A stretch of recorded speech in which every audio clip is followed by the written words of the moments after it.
Hold the thing. Hey, I know you're union, but that doesn't mean you can't work. All right, 2, 3, 4. Ba da ba ba da da da. Da da ba ba da da. Go. Da da ba da ba da. Is ba ba ba. Woo! Hey everybody, welcome. Good work. My name is Jim and went to the comic shop. Picks of the week. Ba-da, ba-da, ba-da. It's actually going to be pick of the week. So there's not much. This was a very light week, which is A-okay by me. It's usually... Are there 5 Wednesdays this month? Usually if there's 5 Wednesdays in a month, one of the weeks will be shorter than the others. And leave my height out of this. So the one book that I had... Every book that I bought this week is all... They're all titles that I've already talked about. So this is the only new title that I got. This is Bill and Ted Are Doomed, number 1 from the Dark Horse Comics group. This is written by Evan Dorkin and drawn by Roger Langridge. This is also the Evan Dorkin cover. Back after the first movie, but before the second one, I think. Evan Dorkin wrote and drew the Bill and Ted's Excellent comic book, which was published by Marvel, and then was later collected a couple times. And I could have swore I had the collected ones, but I don't. I mean, the comic itself is fine. It's as fun as any of the movies. We went and saw the new one. It was, fun. I love the original. But the comic was kind of goofy. But also because since Evan Dorkin was like an old, fart punk rocker, rude boy type, he would sneak in a lot of, they would wear Dead Milkman t-shirts and stuff like that. So me and my friends thought that was cool when we were in high school. So, and I've never stopped. Evan Dorkin continues to be probably my favorite cartoonist. Him or Peter Bagg, one of those guys. But that's it.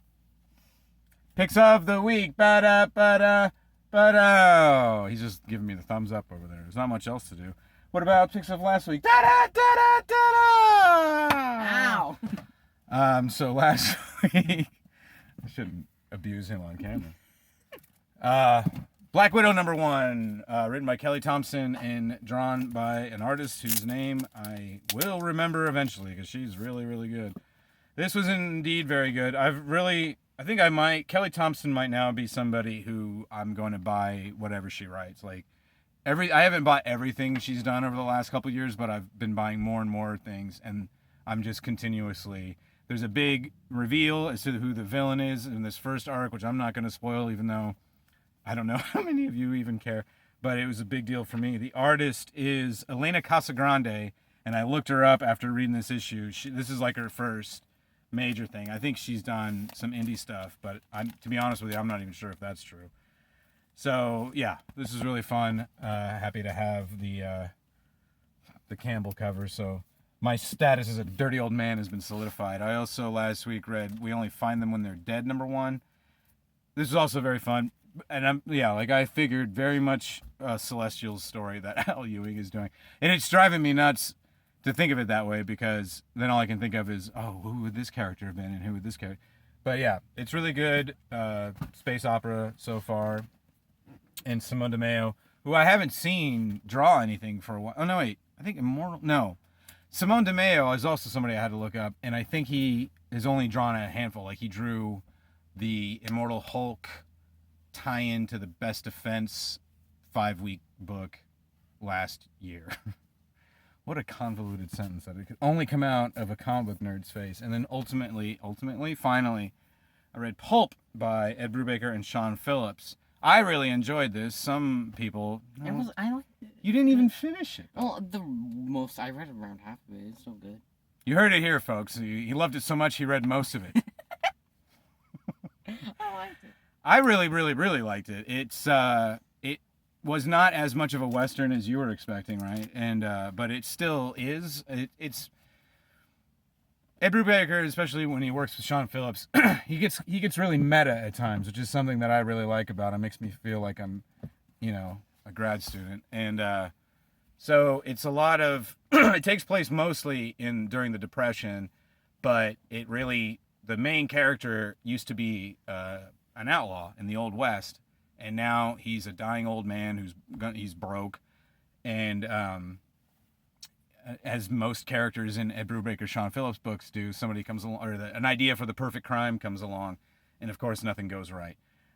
But there's a lot of parallels between the Old West and the Depression. There's a lot of parallels between the Depression and I think what we could probably call the COVID era at this point.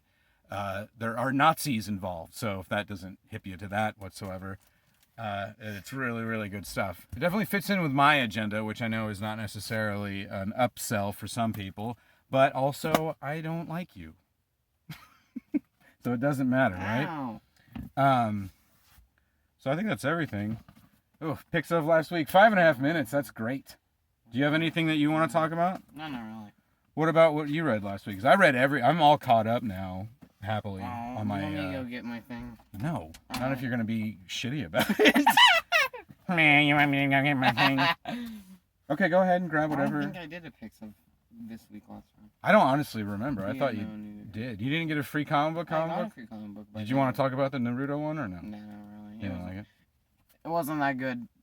That's all I had. So you don't want to lean in and say it wasn't that good? All right. Yeah, that's fine because I have a lot of work to do. Oh, and I also have a comedy show at 6 p.m. Pacific if you're interested. Hopefully this will be up by then. All right, come here. You have to hold the thing up. 1, 2, 3, ba, ba, ba, ba, ba, ba, ba. That was cool.